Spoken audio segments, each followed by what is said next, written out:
No campo da genética, hoje a ciência sabe que o espermatozoide é o responsável por definir o sexo da criança. E a ciência também nos informou que o 23º par de cromossomos determina o sexo da criança. Se for XX, é feminino. Se for XY, é masculino. A determinação do sexo da criança ocorre na hora em que o óvulo é fertilizado, que depende do tipo do cromossomo do espermatozoide. Se for X, é feminino. Se for Y, é masculino. E o Alcorão menciona, no capítulo 53, Naj, verso 45 e 46. Ele criou os dois sexos, masculino e feminino, emitido de uma gota de esperma. A palavra árabe, nufta, representa uma pequena quantidade de líquido. E o Alcorão menciona, passagem do capítulo 75, que ama, verso 37 até o 39. Não era ele apenas uma gota de esperma que foi emitido? Então ele se transformou num coágulo que depois Deus moldou de maneira proporcional e fez desses dois sexos, masculino e feminino. Nessa passagem, novamente é indicado que o esperma é responsável por determinar o sexo do feto. Nesse grande país que é a Índia, por razões que apenas Deus sabe melhor do que ninguém, a maioria das pessoas prefere ter filhos do que filhas, e com frequência as sogras costumam colocar a culpa nas noras quando não recebem um neto. De acordo com a ciência moderna e o Alcorão, elas deveriam reclamar com seus próprios filhos.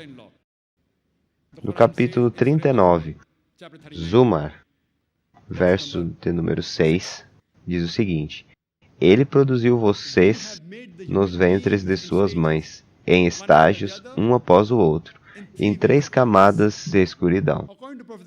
De acordo com o Dr. Kitmore, essas 3 camadas de escuridão mencionadas no Alcorão são a parede abdominal, parede uterina e o córeo, também conhecido como anexo embrionário, que confere proteção mecânica, térmica e patogênica ao embrião.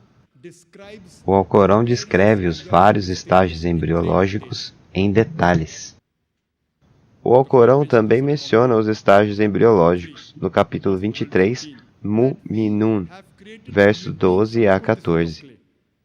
Nós criamos o homem da essência do barro. Então nós o colocamos como uma gota de esperma em um local firme e seguro. Depois, nós fizemos que o esperma se transformasse em sangue coagulado. E nós fizemos esse coágulo virar um nódulo. E vindo desse nódulo, nós fizemos os ossos. E nós revestimos esses ossos com carne. E depois fizemos dele outras formas.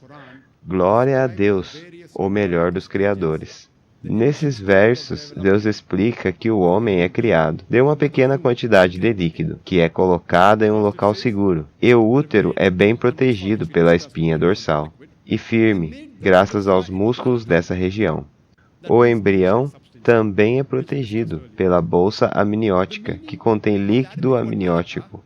Dessa forma, podemos afirmar que o feto habita em um local bem seguro. E da pequena quantidade de fluido, um coágulo de sangue é criado. A palavra árabe usada aqui é alaka, que além de significar sangue coagulado, também significa algo que se agarra, algo que parece com uma sanguessuga. Ambas descrições são cientificamente aceitas. Nos estágios iniciais, o feto se agarra à parede do útero, e a sua forma se assemelha à de uma sanguessuga. Seu comportamento também é parecido com o de uma sanguessuga, adquirindo sangue vindo da mãe pela placenta. O terceiro significado da palavra alaka é coágulo de sangue. Durante esse estágio, que é a 3ª e a 4ª semana da gravidez, o sangue coagula nos vasos sanguíneos. Então, o embrião adquire a aparência de um coágulo de sangue, e depois disso evolui para um nódulo. A palavra árabe usada aqui é mudga, que também significa algo que tem marcas de dentes. O Dr. Kitmore utilizou uma massa para demonstrar os estágios iniciais do embrião.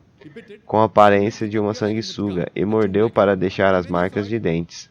Essas marcas de dentes são semelhantes aos somitos, que é a formação inicial da espinha dorsal. Esse nódulo se transforma em ossos, que depois são revestidos com a carne. Apenas para se desenhar um paralelo, em 1677, um cientista holandês, Anthony van Leeuwenhoek, foi o primeiro cientista a observar as células de um esperma humano pelo microscópio. Na época, se tinha a ideia que o esperma continha uma miniatura do ser humano, que crescia no útero em forma de um bebê. Essa teoria ficou conhecida como preformismo, bem longe da definição que o Alcorão tinha descrito 1000 anos antes do holandês.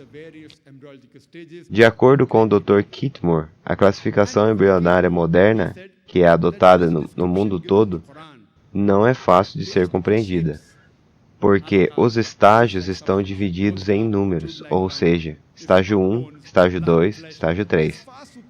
Enquanto no Alcorão, eles estão divididos em formas. A descrição dada no Alcorão é superior e fácil de entender.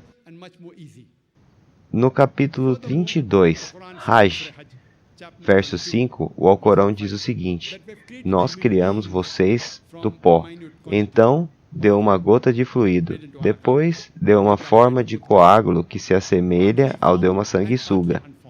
Em seguida, um pedaço de carne, parte formada e parte ainda não formada. De acordo com o professor Marshall Johnson, se nós analisarmos o embrião no último estágio, que o Alcorão descreve como pedaço de carne, não podemos dizer que o embrião está completo, porque nem todos os órgãos estão formados.